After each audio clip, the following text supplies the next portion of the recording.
됐어요. 여러분들이 힘나는 거 보니까 참 좋네. 예, 우리 저기 젊은 여청년이 왔는데 첫날 와서는 이건 내가 왜 들어야 되지? 그러고 있다가 이제부터는 귀가 열려갖고 들어온답니다. 아, 내가 이왕에 여기까지 왔으니까 한번 들어봐야지. 그 마음 준비도 필요해요. 누가 가자 하니까 그냥 끌려와가지고 들으라 하니까 들립니까 그게? 그런데 내가 이왕에 여기까지 끌려와서 앉아있다면 핸드폰 끄고 이제 한번 들어보자. 마음을 먹고 들어보니까 뭐가 들린대요. 여러분, 여기 누가 가자 해서 따라오신 분 계십니까? 네? 그러면 이왕에 왔으니까 들어보자 이랬으면 들렸을 거예요. 이제 집회 마치는 마지막, 내일이 마지막인데 저는 여러분들의 몸과 마음에 어떤 변화가 오고 있는가, 음식을 맛있게 해준 사람은 그 음식을 먹은 사람이 얼마나 맛있게 먹고 힘을 얻고 건강해지는가, 그거 궁금하겠지요. 그런 심정, 그런 심정이죠. 제가 이 일을 베델에서 계속 해오면서 제가 환자들에게도 자주 얘기를 하는 말이지만, 이 영혼들 앞에서 복음의 떡을 가지고 서면요, 딱 어떤 마음을 하나님이 주시는가 하면 엄마가 자식에게 밥 먹이는 마음이 옵니다. 네. 여러분 다 엄마는 돼 봤지요? 네. 자식에게 밥 먹일 때 어떤 마음으로 먹입니까? 의무적으로 먹입니까? 아니요. 이 아이에게 좋은 음식이 무엇일까를 연구해서 그 아이 입에 맞게 부드럽게 요리를 해서 아이 입에 떠넣어줄 때 아이가 탑척 잘 받아 먹으면 얼마나 신나는지 몰라. 그럼 또 맛있는 거 함께 또 헤매고 또 적당하게 배가 찼으면 또 나중 시간에 소화되고 나면 또 헤매고, 애가 탑척 잘 받아 먹는 애는 건강하는 거예요. 그럼 그 아이를 자꾸 해먹이고 싶어. 그 꼭 애기 키우는 엄마가 자기 자식에게 밥 먹이는 심정이 이 복음을 들고 복음을 나누는 심정이에요. 그런데 이 복음을 들고 앞에 딱 서면 누가 와서 잘 듣나, 누가 안 듣고 졸고 있나, 누가 또 듣다가 저 나가 버렸나. 그걸 자꾸 챙기는 거예요. 제일 잘 챙기는, 눈에 띄도록 찾는 사람이 자식입니다. 자식, 내 자식 지금 잘 듣고 있나? 지금 우리 딸 잘 듣고 있죠?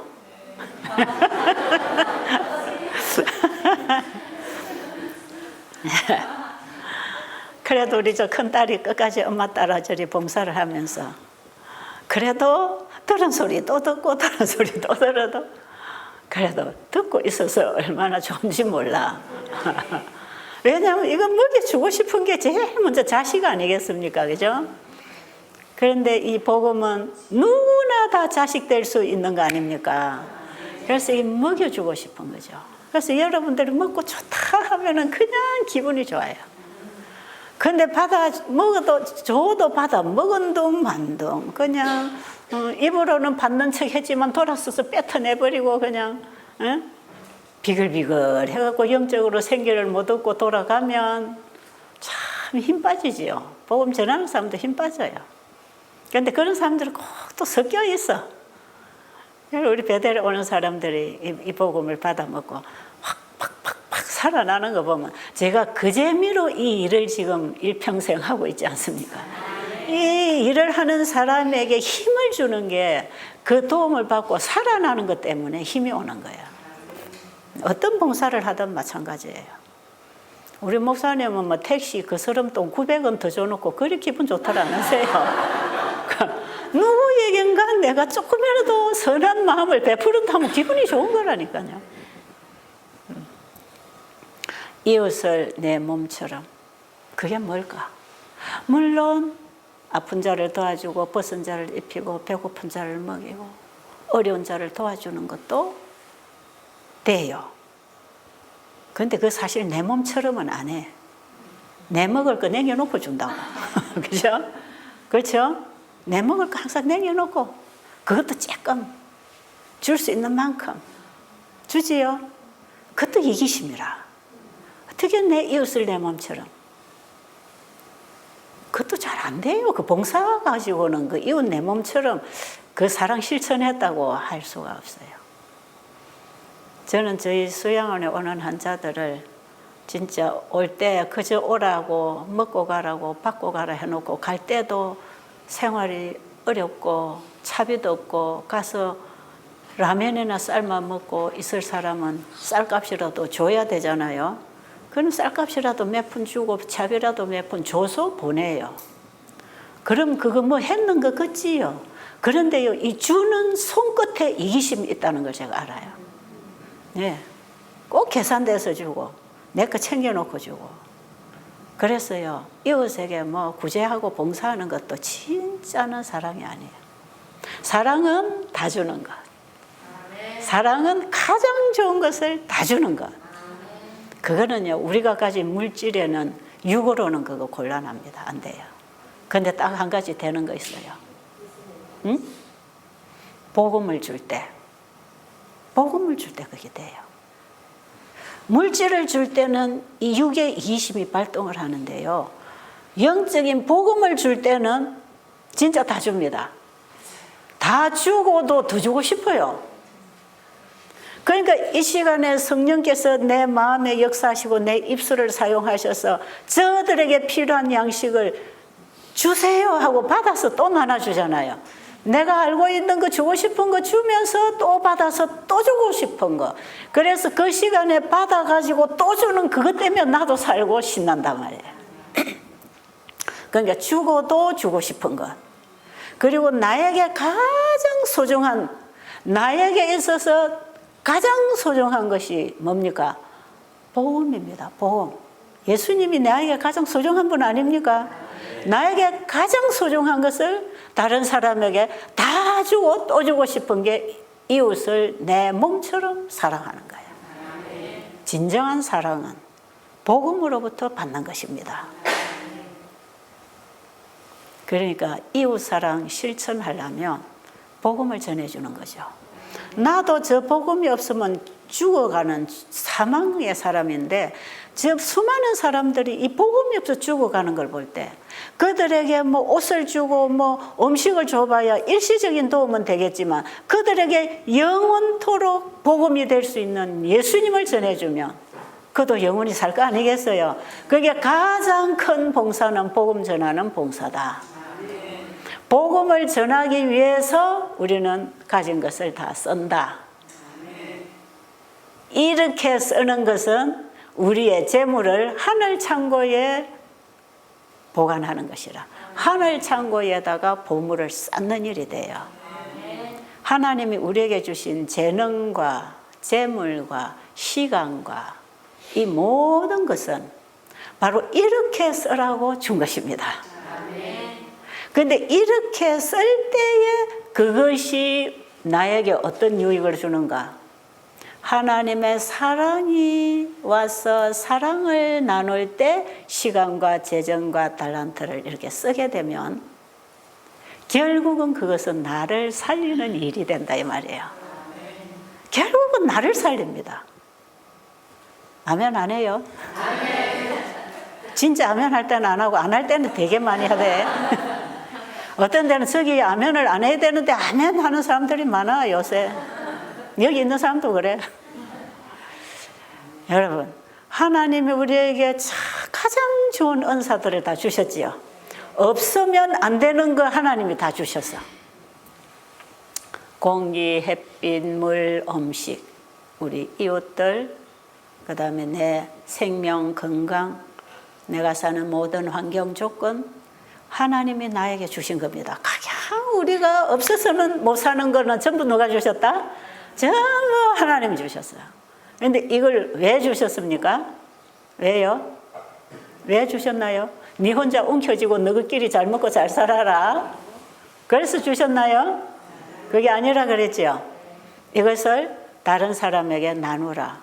그래서 많이 구제하라. 거기에는 반드시 복음과 함께 가라 이 말이에요. 그래서 우리 복음을 가진 성도들이 봉사하고 자선사업하는 것은 그것이 어떤 자기의 의나 선행으로 이런 걸 하는 게 아니라 거기에는 복음이 같이 가서 복음을 심어주기 위한 봉사활동에 이런 것들이 필요해서 같이 나가는 것입니다. 그게 네 가진 것을 가난한 자에게 나눠주고 나를 따르라고 했을 때 바로 네 가진 것으로 나를 전해라. 네가 나를 진짜 믿으면 영생인데 나를 진짜 믿으면 너는 가진 것을 가지고 나를 전하기 위해서 다 나눠주고 쓸 것이다. 그런 얘기죠. 성경은 다 예수님을 믿음으로 말미암아 되게 돼 있는 말씀이기 때문에 우리가 성경의 모든 말씀의 그 뿌리의 중심에는 예수 그리스도가 항상 같이 계신다는 걸 알아야 돼요. 이 법관이 내가 어떻게 하여야 영생을 얻으리까 할 때 우리의 어떤 행위로 영생을 얻을 수 있는 자질이 준비된다는 뜻이 아니에요. 그런데 이 법관은 지가 뭐 하는 것 때문에 영생 얻는 줄 알았단 말이에요. 어떻게 하여야 하니까 계명을 지켜라. 계명을 지키는 걸 어떻게 지킬 수 있는 겁니까? 예수를 믿음으로 말미암은 의가 계명을 지키는 것입니다.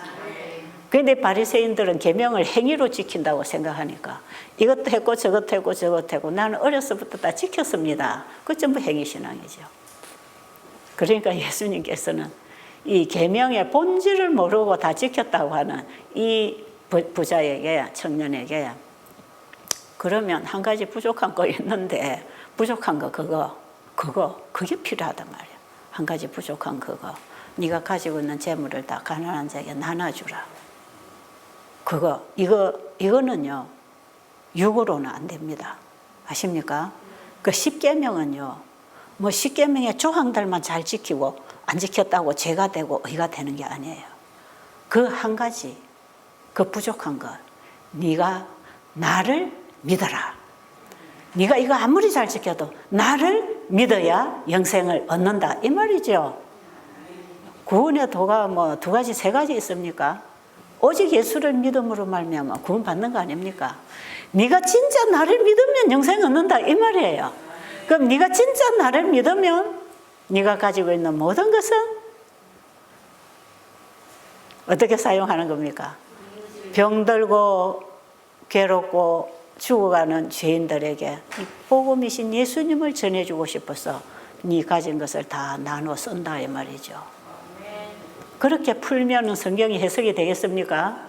그런데요 그냥 부자에게 네 있는 거 가난한 자 다 나눠주고 나를 따르라면 그거 할 사람 있어요 없어요? 없어요. 그건 불가능이죠. 그러니까 우리가 성경에서 복음을 놓쳐버리고 조항만 붙들고 이 문자적으로 붙들고 행하려고 하니까 이 깡마르고 근본적으로는 안 되는 것이라. 불가능입니다. 저는 도무지 흉내도 못 낼 일이에요. 그런 게. 그런데 진짜 예수님이 내 전부가 될 때 그 예수님 안에 있는 그 큰 구원을 내가 만났을 때 그 예수 안에 있는 그 진리의 보화를 내가 깨달을 때에 내 가진 것은 내려놓습니다. 내려놔줘요. 그래서 다 팔아버리는 거죠. 보화의 가치를 알면 자기 것을 팔아서 보화를 산다 그랬지요. 이렇게 됩니다. 그래서 그 다음부터는 이 보화를 가지고 나누고 사는 거죠. 그러니까 농부가 다 팔고 아무것도 없는데 그 다음부터 이제 집도 지어야 되고 땅도 사야 되고 옷도 사야 되는데 뭘로 가지고 합니까? 상자 속에 들어있는 보화를 꺼내갖고 이제 쓰는 거예요. 내 거는 없으니까. 이게 믿음으로 말미암으라니까요. 내 거는 다 팔아버렸는데 그게 죄가 섞여 나가는 거는 다 팔아버렸어요. 이렇게 팔아버린 사람은 내가 가진 재산도 내 거 아니고 내 자식도 내 가족도 내 거 아니고 내 가지고 있는 생명도 내 거 아니고 내 시간도 내 거 아니라 다 팔아버렸으니까 이 덤으로 사는 거죠. 이제 이 은혜로 사는 거죠. 그때부터 이 보화 상자 속에 들어있는 보화 그게 진주가 됐든 순금이 됐든 뭐 백금이 됐든 상관없이 거기서 나오는 보화를 꺼내 가지고 그 보화를 팔아서 그 보화의 가치로 이제는 물건도 사고 나누고 다시 입는 것입니다. 그죠? 모든 것을 다시 만들어 나가는 거예요. 그래서 이 가치가 다릅니다. 그 다음부터 예수님께 다 드리고 예수님을 영접한 사람은 자기가 가진 시간이나 재정이나 이것을 자기를 위해서 쓸 생각 안 하고 영혼을 구원하는 일에 쓸 생각하는 거예요. 그러니까 다 주는 거예요. 다 주는 거예요, 그냥. 딱 누구만 보이느냐? 구원받아야 할 영혼이 보여요. 예수님만 보인다 하는 것은요, 예수님 안에 영혼들이 보입니다. 왜 그러냐 하면, 제가 처음에 35년 전에 일 시작할 때 마태복음 25장 31절 이후에 그 말씀에서 제가 큰 빛을 받았거든요. 그게 뭐냐면 예수님이 지극히 작은 자 하나에게 한 것이 곧 나에게 한 것이라. 거기서 제가 예수님을 어디서 봐야 되느냐? 성경에서만 읽고 볼 게 아니고 저 어디 성천하시고 하늘에 지성소에서 봉사하시는 그분만 생각하고 사는 게 아니라 여기 네 앞에 네 이웃에 지극히 작은 자 하나에게 향한 것이 곧 나에게 향한 거라. 그게 무슨 뜻이죠? 바로 그가 나다. 그가 나다 할 때 나같이 이렇게 연약한 자도 예수님은 네가 나다. 예수님이 네가 나다. 뭐 누가 그런다 하죠. 사랑 고백할 때 가슴에 손을 얹고 너는 나야. 그런다고 하려 누가 그랬나? 우리 고 목사님이 그러셨나? 너는 나야. 이거보다 더 진한 사랑의 표현이 어디 있겠습니까? 그죠? 이웃을 내 몸처럼 할 때 다 이런 관계. 예수님을 중심으로 해서 그 사랑의 관계로 연결된 사람들. 너는 나야. 예수님의 사랑이 우리 모두를 어떻게 보신다? 너는 나야. 그러니까 배고프고 병들고 저 교도소에서 나온 죄수들을 보면 바로 그가 나다. 병든 자 보면 그가 나다. 그렇게 보이는 거야, 사람들이.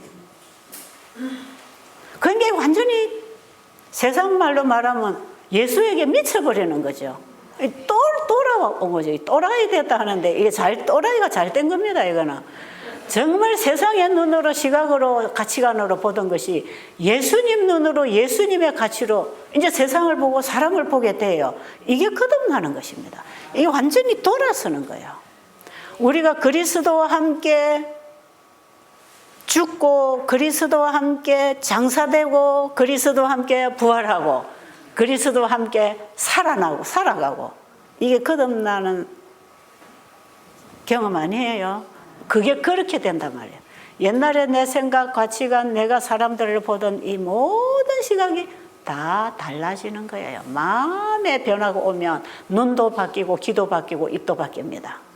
입맛도 바뀌어요. 마음이 거듭나면.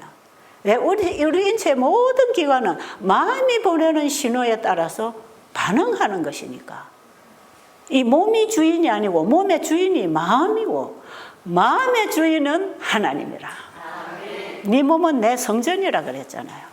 내 마음의 주인이신 그분이 내 마음판에 말씀을 새겨주면 그 말씀이 와서 내 온몸을 가르치고 지도하는 그 결과로 내 몸이 반응을 할 때 순종이라는 게 일어납니다.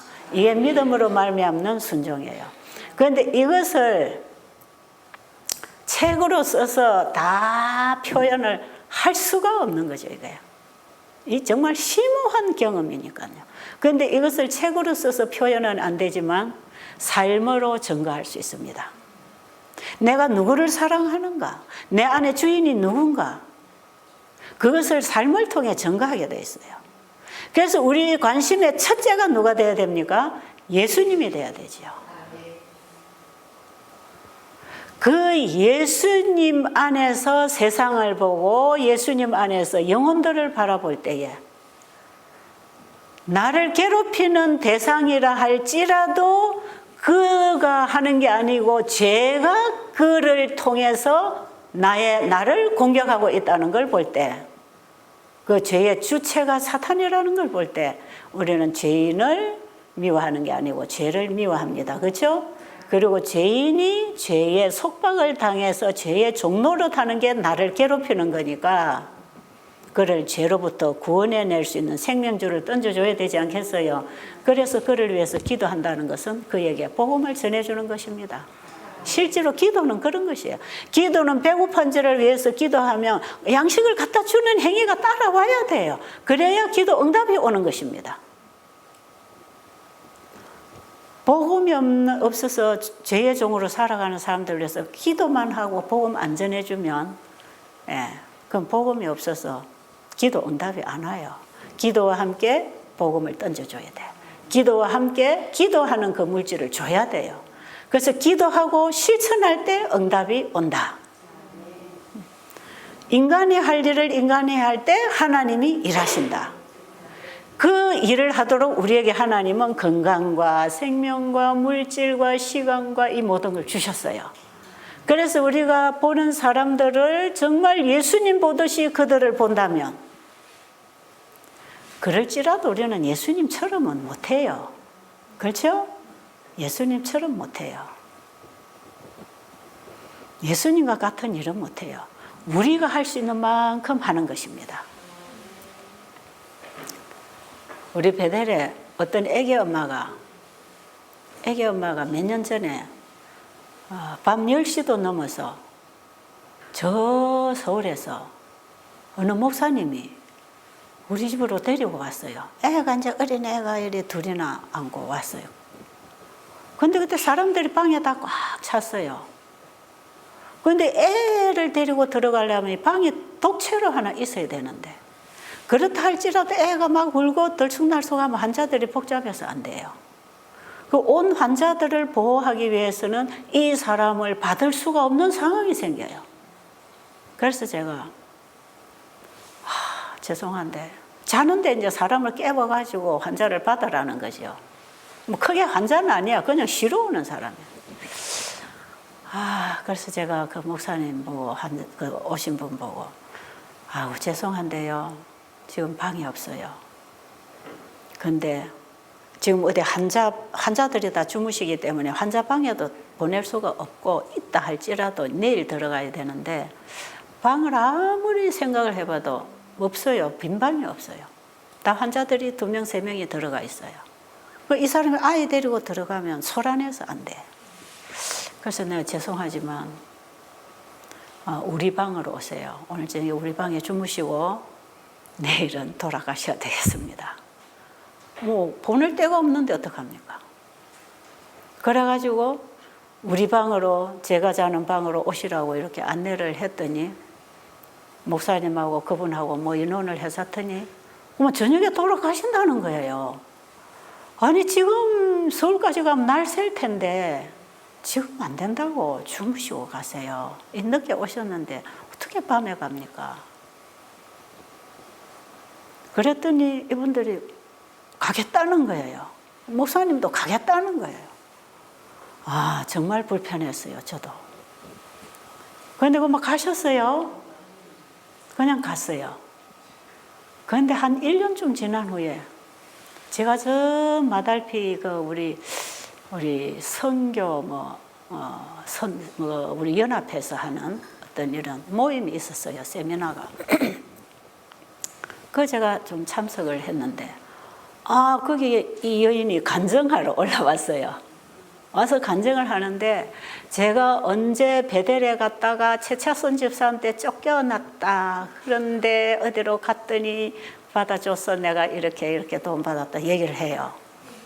야, 참 저렇게도 나가는 거구나. 그렇지, 물론 쫓겨났네. 그 상황에 대해서나 사정에서는 일체 없어요. 그냥 베델에 갔다가 안 받아줘서 쫓겨났다. 애 둘 데리고 오갈 데가 없어 갔는데 쫓겨났다. 그래 이 최 집사가 참 고약하게 돼버렸어요. 근데 내 옆에 있는 그 집사님이 날 보고 시컷이 웃어요. 지금 집사님 얘기하고 있는 거 아냐고. 그런데 그 여인이 뭐라고 하냐면 만약에 내가 예수님께 찾아갔으면 예수님은 나를 쫓아보내지 않았을 것이다. 왜 나하고 예수님하고 비교를 해? 예수님 물론 안 쫓아내지요. 예수님 어린 아이들 팔에 안고 오히려 축복하셨지요. 그래서 내가 그 집사님 보고 그랬어요. 나는 예수님이 아니거든요. 여러분, 사람을 그렇게 혹시 보실 수가 있습니까? 예수님 복음 전한다고 예수님처럼 보다가 실족하지 마세요. 사람은 예수님이 아니에요. 우리는 예수님처럼 할 능력이 없어요. 그것도 어떤 환자는 이거 안 되겠는데요. 병원을 아무래도 가셔야 되겠어요. 그것도 병원에 갔어요. 나중에 뭘 하는지 아세요? 배대려 갔더니 쫓겨났다 그래요. 그러면서 예수님에게는 어떤 환자가 와도 안 쫓아냈는데 왜 안 고쳐주고 보내냐 또 이래요. 내가 예수님입니까? 여러분, 우리는 각자가 예수님처럼 하는 것도 아니고 여러분이 저처럼 하는 것도 아니고 제가 여러분처럼 하는 것도 아닙니다. 아십니까? 우리 예수님을 내 안에 영접하고 그분을 사랑하고 그분을 전하기 위해서 우리 가진 걸 다 드리고 산다 할지라도 우리는 우리가 할 수 있는 만큼 우리의 영역에서 주님이 하신 그 일을 하는 것이지요. 그런데 주님이 하신 그 일은 어떤 능력이나 병자가 치료되거나 뭐 누구든지 다 와라 이런 게 아니고 예수님처럼 일한다는 것은 그 영혼이 이대로 가면 죽을 수밖에 없는 영혼인 줄 알고 그들에게 이 생명의 기회를 전하기 위해서 우리가 할 수 있는 영역 안에서 우리가 할 수 있는 능력껏 봉사하는 것이에요. 예수님처럼 한다는 것은 그분의 마음과 그분의 정신으로 일하는 것이지 예수님처럼 큰 일을 그렇게 능력 있게 하는 것은 아니다 말이에요. 그 베델에 와서 저를 욕하고 가는 사람들은 대부분 그런 사람이 또 많아요. 참 오해를 많이 해요. 자기들은 그리 못하면서 왜 난 못하는 것 같고 그렇게 흉을 보는지 몰라. 그거라도 하나 해보지 저거들은 그러면. 저거는 그것도 못하면서 뭐 여러분 사람들이 그렇다 이 말이에요. 근데 하나님은 우리에게 무리한 요구를 안 하십니다. 주의 이름으로 한다는 것은 그분의 정신으로 그분이 하라는 사업을 우리의 영역껏 우리가 받은 재능껏 우리가 가진 것만큼 나눠주는 거 아니겠어요? 그래 하면 돼요. 그런데 우리가 예수님처럼 그렇게 완벽하게 다 주고 완벽하게 봉사를 못하니까 해놓고 나는 죄인 되는 거라. 해놓고 구제해놓고 나는 죄인 되는 거라. 이게 은혜더라. 왜요? 줘놓고 일을 많이 해놓고 교만해지는 게 아니고 나는 이렇게 했다 하는 교만해지도록 하지 않고 거기에서도 내 자아와 내 이기심을 보게 하셨어. 그러니까 내 속에 있는 진정한 그 자아와 이기적이고 자기 사랑하는 그 죄악적인 정신을 봉사를 통하여 보게 하시는 거라. 내걸 움켜쥐고 남에게 도둑질 안 하고 남에게 구를 안 가고 그냥 무난히 살아가면 내가 죄인인 줄은 몰라요. 내가 무슨 죄 짓는데 해결을 해? 그렇죠? 그런데요, 주님을 만나고 주님이 주신 말씀을 받아서 주님이 하라고 하는 그 봉사활동을 할 때 내가 이만큼 했네 하는 것이 만들어지는 게 아니고 내 공로가 서는 게 아니고 그 일을 통해서 나는 희망 없는 죄인입니다 하는 걸 배우는 거예요. 그래서 베델수야고는 제 학교라 그러잖아요. 내가 얼마나 이기적이고 들떨어진 인간인지 내 자신을 보고 내가 죄인인 것을 배우는 학교였어요. 제가 또 경상도 아줌마니까 말이 또 얼마나 무뚝뚝하겠어요. 서울 아줌마들은 와가지고 제가 말하면은 상처받는답니다. 말이 부드럽고 친절이 없어가지고 어떤 환자가 와가지고 과일 금식을 하는데 어쩌다 부엌에 와보니까 수박을 우리 쟁반에 여기 여러분 이거 코넬 접시하고 똑같아요. 접시에도 수북하게 이 수박을 깍둑 썰기로 다 썰어가지고 이래 이제 본인들이 담아간 수북하게 한 접시를 담아가요. 과일 음식 지금 하고 있는데 그 내가 들어오다가 딱 만나가지고 너 죽으려고 그러나?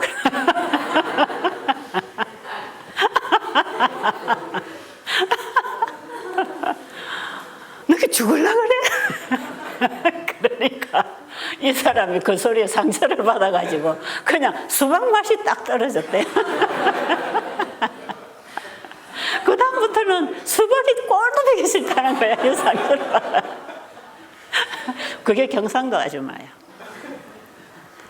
그 사람 상처 안 주려면 맛있게 잡수세요 이래야 되는데 너 죽으려고 그래?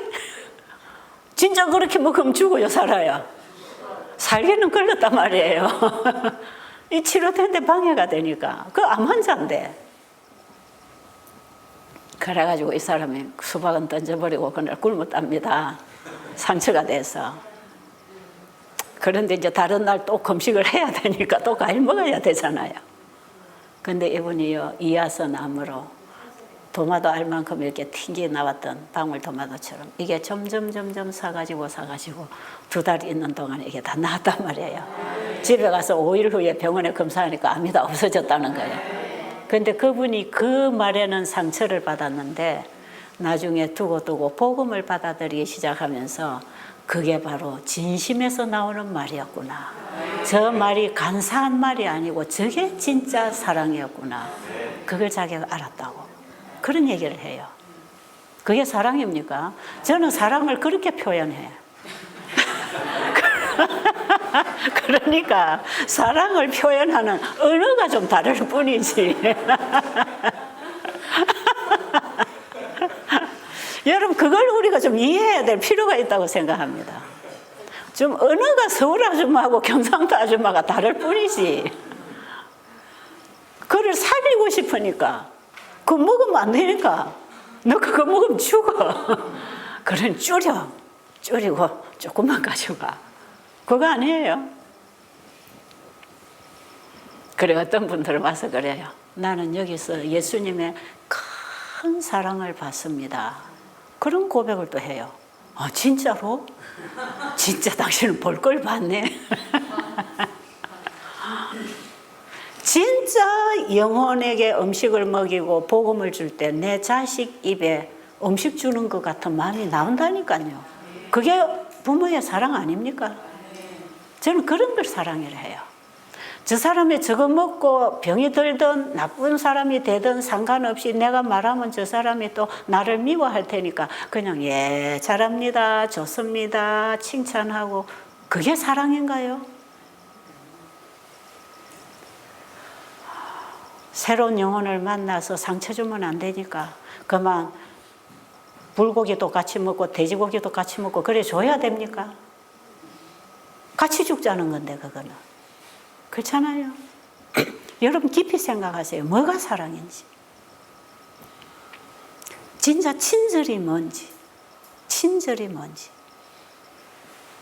어디에 친절해야 되는지 그 친절함이 이 사람을 어떻게 도와주는 것인지 우리의 그 친절한 말 한마디가 그 아첨하는 말 한마디 때문에 이 영혼이 생명의 길을 얻을 뻔하다가 사망으로 빠질 수도 있어요. 그게 잘하는 건 줄 알고.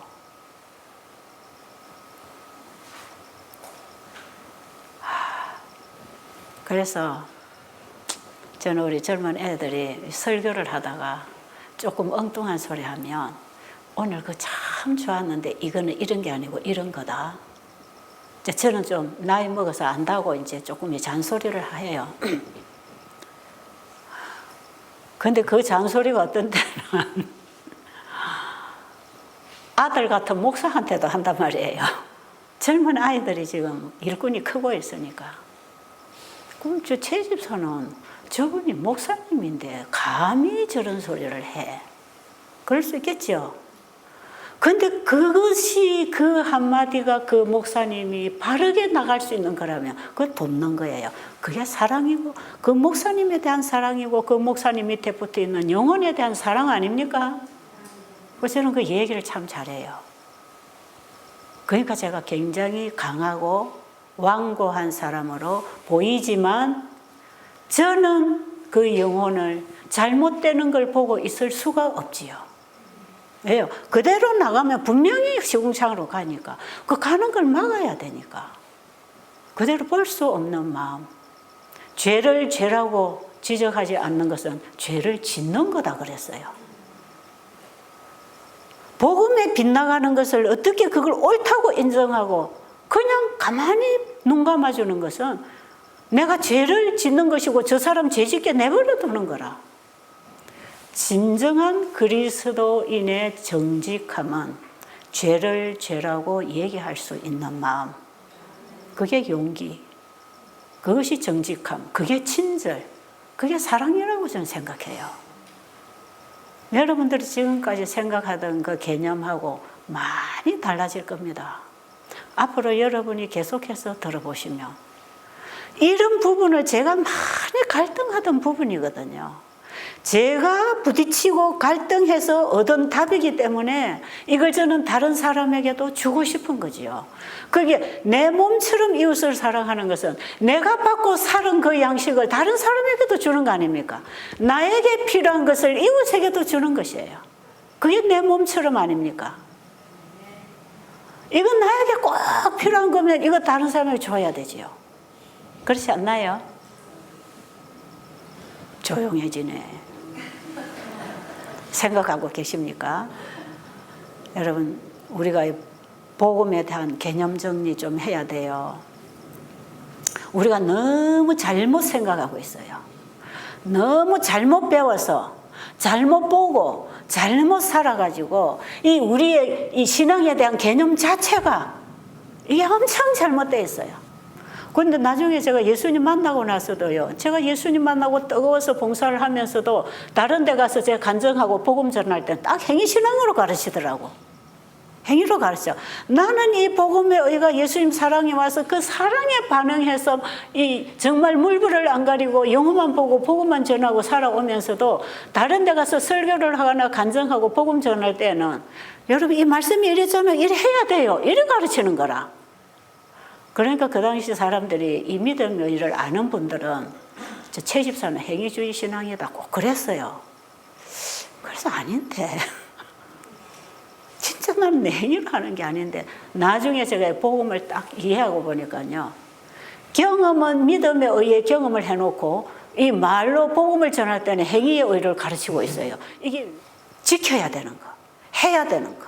이래 하면 안 되고 해야 되고. 예수님을 보고 배운 게 아니라 사람에게서 해라 하지 말라로, 그러니까 성경도 전부 해라 하지 말라로 제가 받아들이고 연애신도 보면 전부 해라 하지 말라로 들어와요. 예수님을 보고 예수님 안에서 이 진리를 봐야 되는데 예수님 밖에서 성경을 보니까 이 전부 행위라. 하라 하지 마라. 살인하지 말라, 간음하지 말라 해놓고는 탐욕을 품어도 도둑질했고 미워해도 살인했고 음욕을 품어도 간음했고.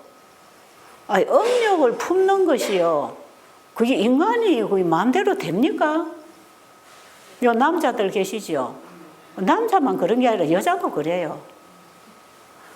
그 생각만 해도 그 품어도 그게 야, 저 남자 멋있네, 저 사람 남자한테 내 시집 가면 좋겠네 그 생각했어요. 그것도 죄라네. 그러니요, 간음을 해야 죄라는데 여긴 또 음욕을 품어도 간음죄라. 그럼 이게 간음을 행동으로 안 하는 거는 그저 안 할 수도 있어. 도둑질도 안 하고 살인도 안 해. 근데 미워하는 건 해요, 안 해요? 여러분 미워하는 사람 하나도 없습니까? 응? 여러분 다 미워 안 해요? 어? 미워하는 사람 없어요.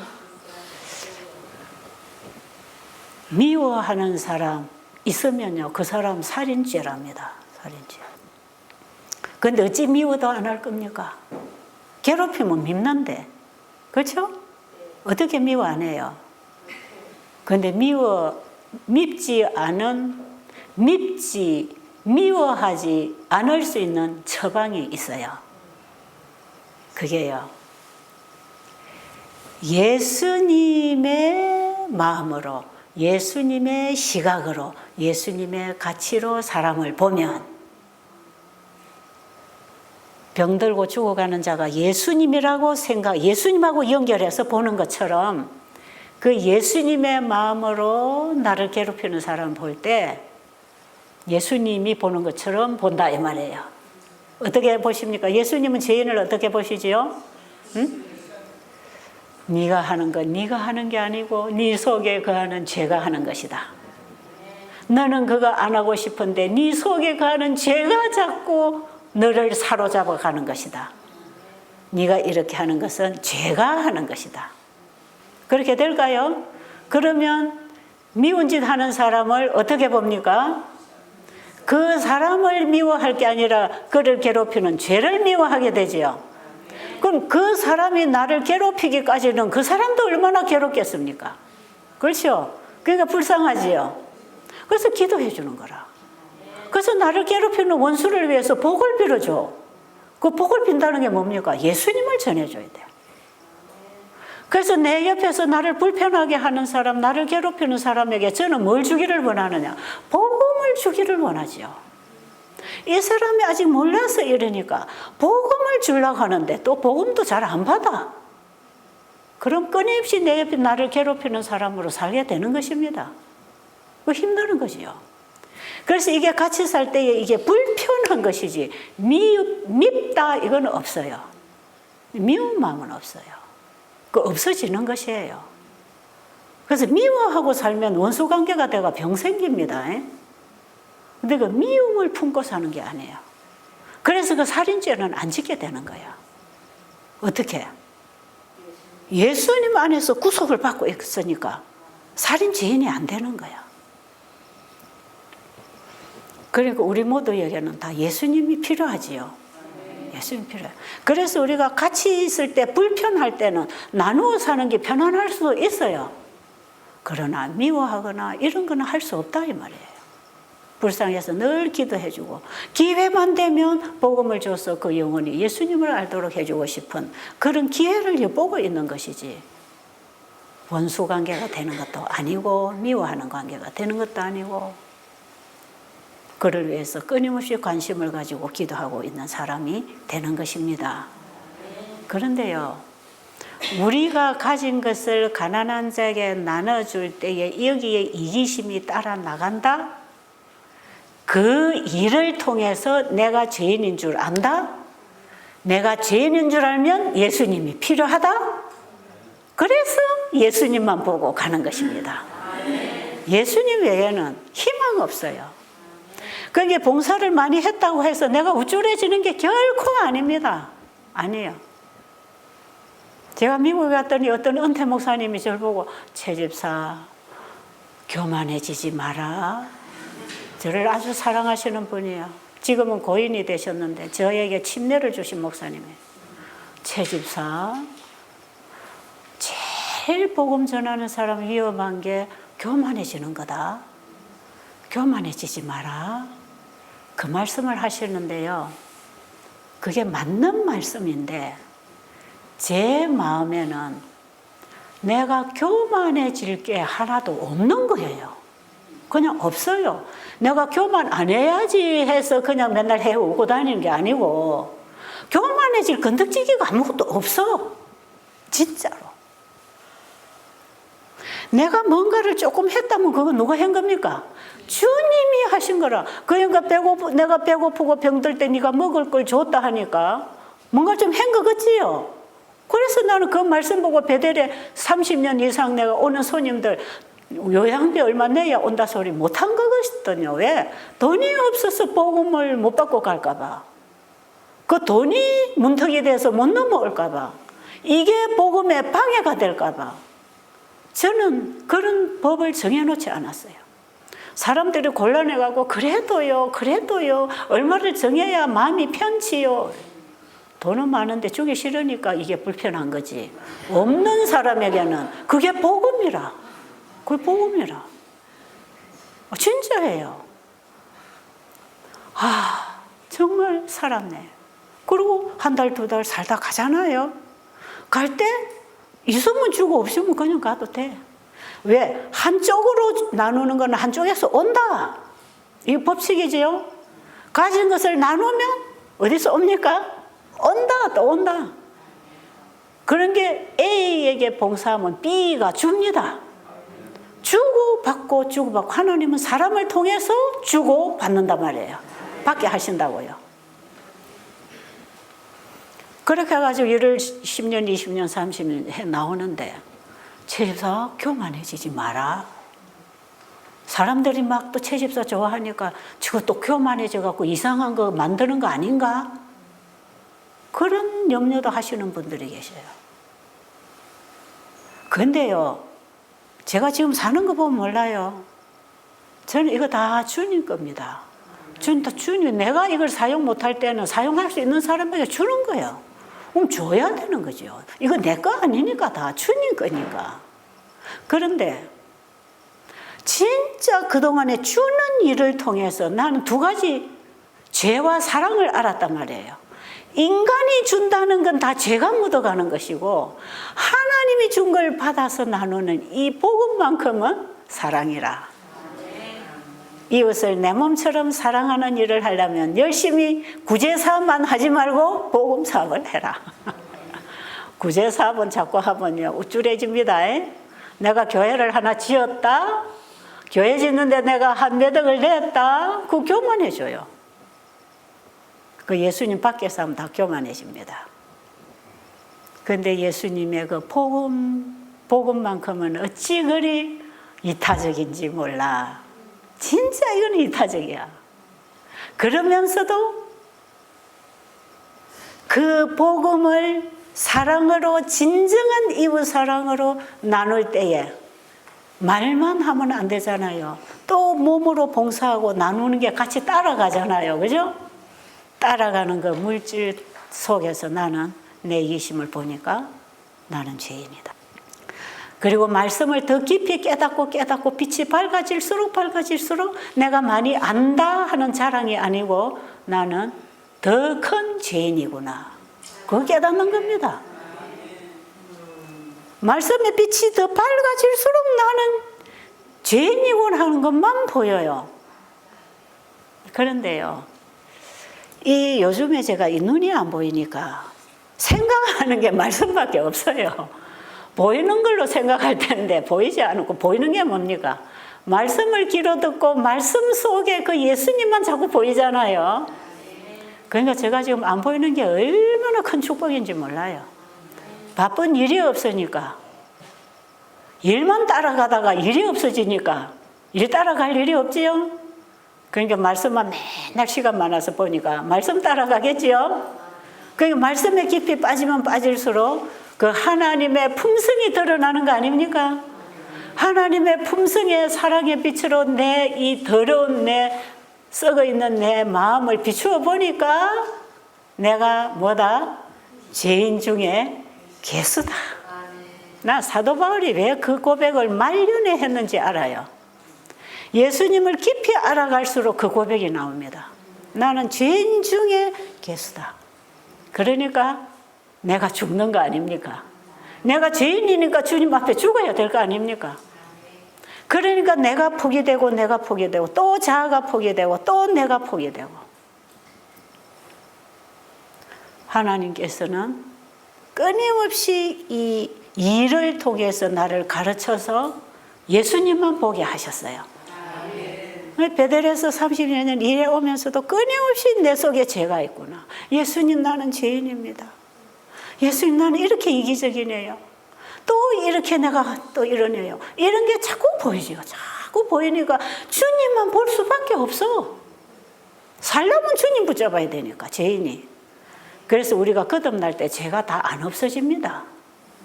거듭나서 죄가 없어지면 그때부터는 교만해갖고 기고만장할 거라.